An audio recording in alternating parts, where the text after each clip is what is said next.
get on the highway. Use some of that V12.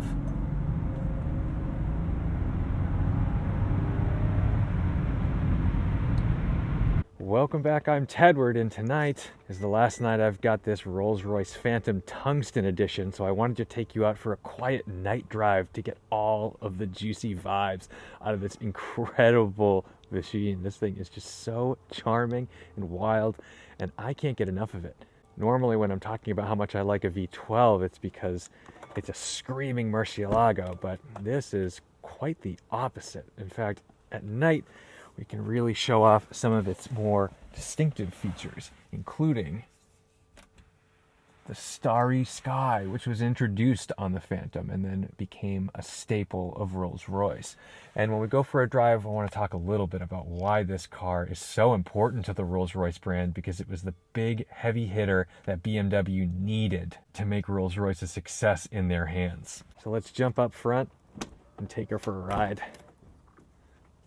It's awfully chilly tonight. It's a crisp December evening.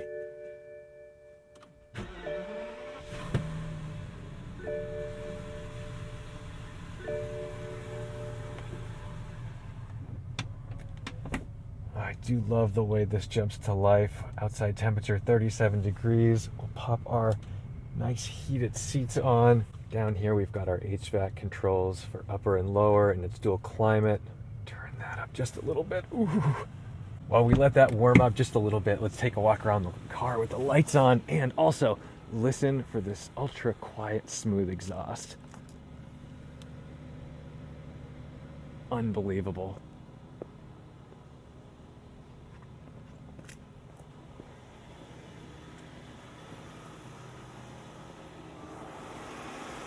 And there we have that iconic Rolls-Royce grille. Looks absolutely wild. And oh my goodness, is it snowing? I think it's snowing. We've got the Phantom in the snow. Perfect. Yeah, those are snowflakes. Holy cow. To pop it in reverse, we pull and push up. We're in reverse now. We get our reverse camera back here. Oh, and we can see the starry night sky in headliner while we reverse. Oh my goodness, this is maybe the coolest car on the planet.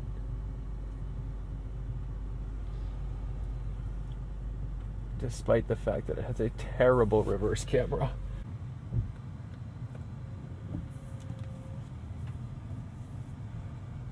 We'll go back to our clock. That's much cooler.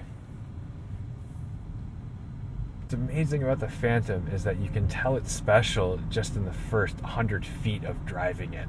As you pull out of anywhere you're going, it just wafts along beautifully, and that's a testament to this incredible suspension, which was improved even within the first generation. The first thing that typically goes wrong on the early Phantoms is the air suspension, and that can be incredibly expensive.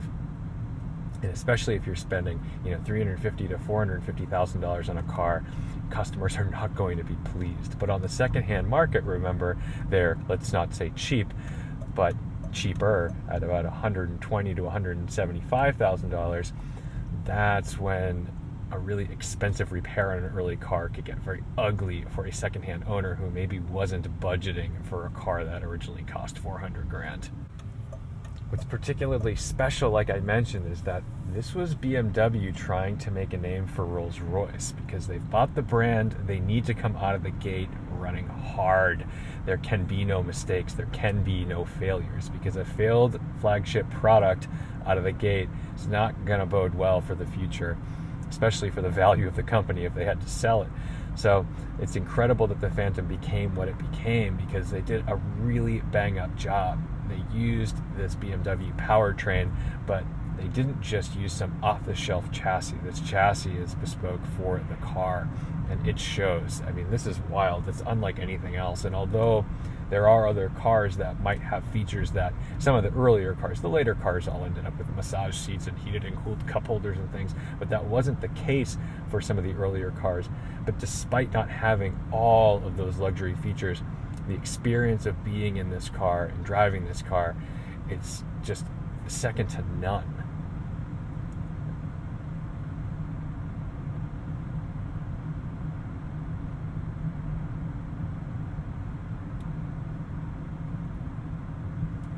is my second day with the car, having just spent about 10 days with the Maybach 57. So I've compared them back to back. I mean, I've literally just been driving these cars only. There's no other calibration in my mind other than this versus Maybach. And although the Maybach has features that I find to be a little more upscale as far as massage seats and things at the time, cooled seats as well, this doesn't have that. I'll tell you, if I were driving them back to back in period, despite those extra features, this feels far superior in ways that are hard to describe. And all the articles about these cars, you can tell they were looking for the words to describe it, because there's really nothing like it. It's so different. And I think all of the auto journalists maybe didn't have the right words to talk about something like this.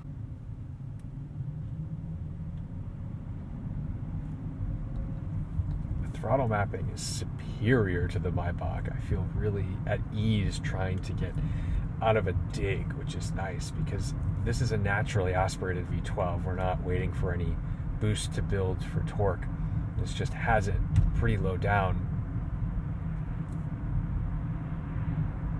Even the brakes are designed purely for luxury. I mean, when you roll to a stop, it's so easy and second nature to make that limo stop where there's no bucking, there's no dive. You just kind of approach the stop and the motion ceases without any other jolts.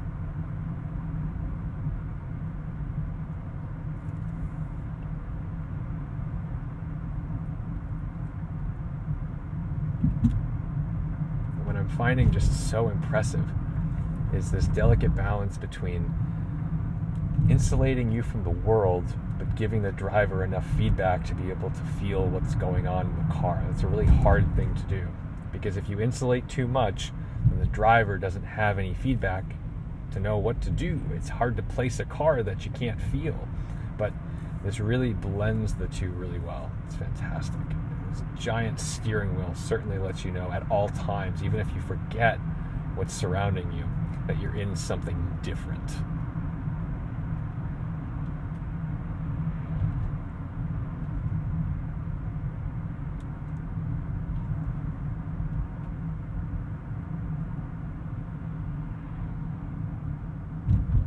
Tell that there's an Amazon distribution center nearby. Jesus.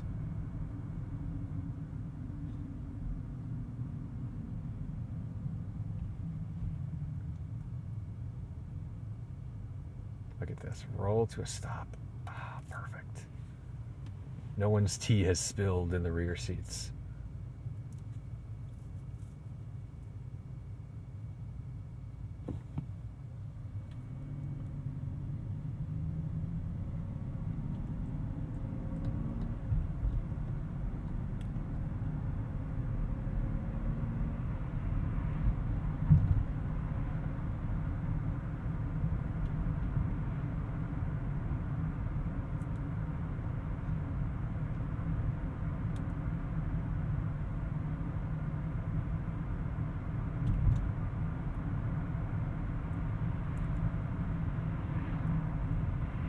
Sits so high up in the vehicle, it's like driving an SUV, really. If you put it next to an X5 or something, you're pretty much eye level with the driver in an X5.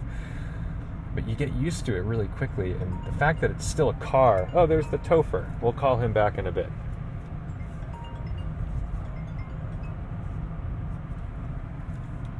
Sorry, the Topher, I'm driving a Phantom.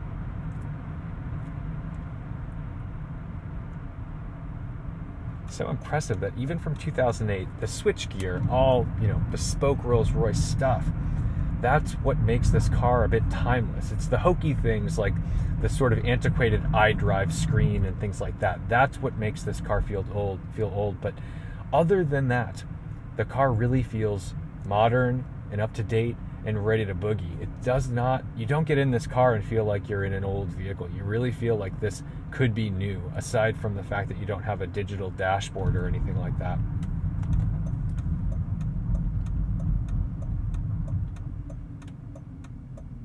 Oh, even the pedal feel on the brakes, it's soft but not scary soft. Usually a soft pedal is not a compliment, not a good thing. It's usually terrifying. But this, it's like delicately soft. It's just wonderful. It firms up as you get into it, but let's get on the highway. Use some of that V12.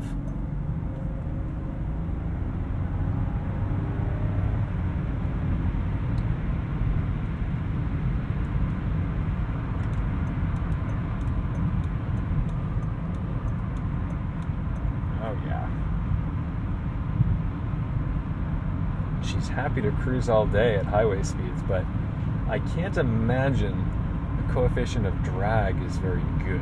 This is pretty much a brick from the front end. So it's happiest, let's say around 75 miles per hour. You can get a feel for that based on the power reserve meter rather than having a tachometer. So you're able to see like how much power does it take me to push through this much air on level ground. And around 75 is where you're starting to be around 90%. That's probably a good cruising setting. I think we're good. Any faster than that, you start needing more power, which means lots more fuel.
Doesn't necessarily like to be flogged in the same way that Maybach does, and you're acutely aware of it because these seats are not very supportive. You're really just kind of sitting on a flat back, so you don't have those nice side bolsters to hold you in place.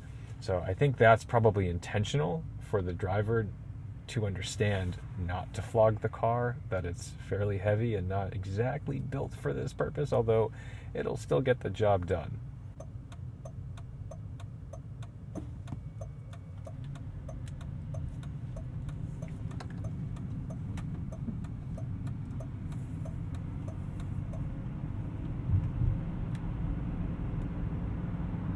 There's our X5, and I think we're above them.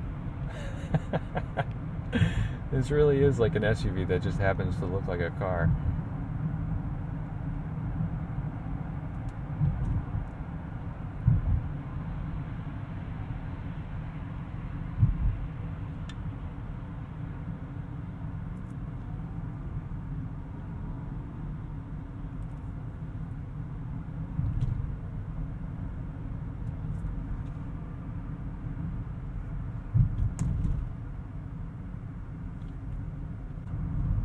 Maybe we can end the video with some Christmas lights. This neighborhood always goes a little crazy on Christmas.